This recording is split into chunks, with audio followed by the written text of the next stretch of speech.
રથયાત્રાને હવે ગણતરીના દિવસો બાકી છે ત્યારે જગન્નાથ મંદિરથી કોમી એકતા સાયકલ યાત્રાનું આયોજન કરવામાં આવ્યું। રથયાત્રાના નક્કી કરેલા રૂટ પર સાયકલ રેલી, શાંતિ અને સુરક્ષાના સંદેશ માટે આ સાયકલ યાત્રા। ટ્રાફિક જેસીપી અશ્વિન ચૌહાણ પણ આ રેલીમાં જોડાયા। 100થી પણ વધુ ટ્રાફિકના જવાનો સાયકલ રેલીમાં જોડાયા। રેલી દરમિયાન ટ્રાફિક નિયમોના સૂત્રો પણ લગાવવામાં આવ્યા।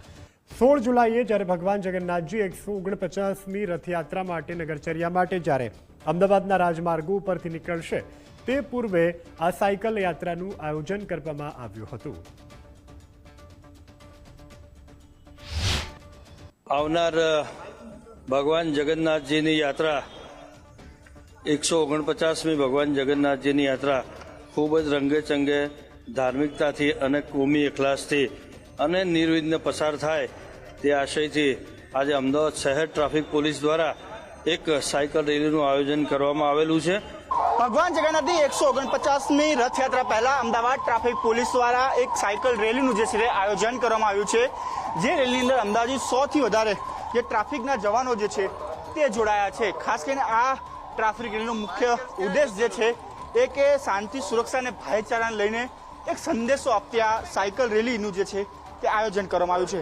અમદાવાદ શહેરના પોલીસ કમિશનર દ્વારા પણ અલગ અલગ જે એકતા સમિતિની બેઠકો છે તે કરવામાં આવી, સાંસ્કૃતિક કાર્યક્રમો કરવામાં આવે, કારણ કે ભગવાન જગન્નાથની ઐતિહાસિક જે રથયાત્રા છે તે શાંતિપૂર્ણ માહોલમાં પસાર થાય।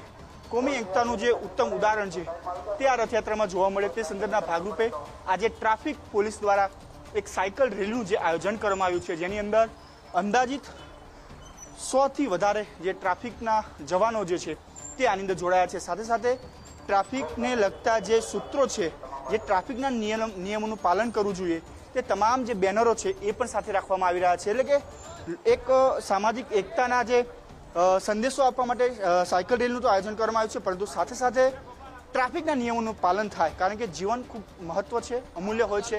ત્યારે 2 વ્હીલર હોય કે 4 વ્હીલર હોય, જે નિયમો છે તે નિયમ પ્રમાણે ચલાવવામાં આવે તેવી પણ અપીલ કરવામાં આવી રહી છે।